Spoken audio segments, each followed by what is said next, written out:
आज के वीडियो में हम लोग देखने वाले हैं direct second year engineering admission 2024 के लिए टाई ब्रेकिंग पॉलिसी क्या होता है। तो जैसा कि आप लोग स्क्रीन के ऊपर देख सकते हो, Maharashtra DSC admission 2024 tie breaking policy. तो ये टाई ब्रेकिंग पॉलिसी आखिर है क्या, वही आज के वीडियो में हम लोग देखने वाले हैं। It might be possible that 2 or more candidates have the same qualifying marks which can lead to same merit number. To resolve this issue, the admission committee decides the final merit number of candidates through the tie breaking policy.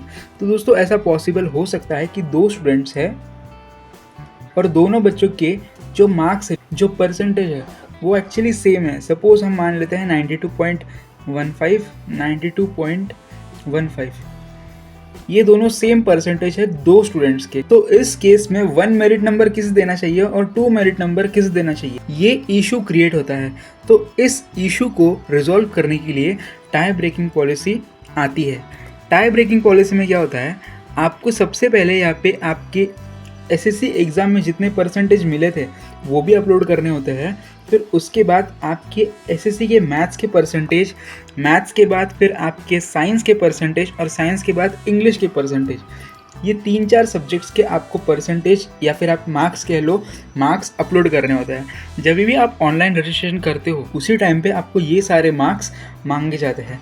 तो वो बस इसी reason के लिए मांगे जाते हैं कि अगर दो बच्चों के परसेंटेज सेम आ जाते हैं डिप्लोमा के, तो उनके एसएससी के मार्क्स देखे जाएंगे और एसएससी में जिसको ज़्यादा मार्क्स रहेंगे उसको मेरिट नंबर 1 दिया जाएगा और जिसके मार्क्स कम रहेंगे उसको मेरिट नंबर 2 दिया जाएगा। और अगर मान लेते हैं कि दो बच्चों को डिप्लोमा में भी सेम परसेंटेज है, एसएससी में भी सेम परसेंटेज है, तो उनके एसएससी के मैथ्स के मार्क्स देखे जाएंगे और मैथ्स में जिसको ज़्यादा मार्क्स है उसका मेरिट नंबर ऊपर रखा जाएगा और जिसको कम है उसका मेरिट नंबर नीचे रखा जाएगा।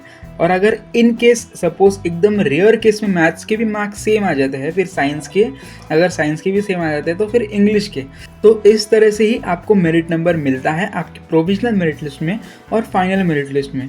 तो बस यही एक इशू था और इसे सॉल्व करने के लिए टाई ब्रेकिंग पॉलिसी इंट्रोड्यूस की गई और यही है टाई ब्रेकिंग पॉलिसी।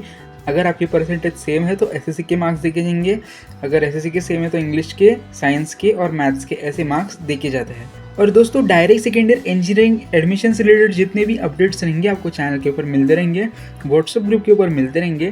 तो आपको व्हाट्सएप ग्रुप ज्वाइन कर लेना है और आने वाले अपडेट्स के लिए आप चैनल को सब्सक्राइब कर सकते हो। तो मिलते हैं नए वीडियो में नए अपडेट के साथ।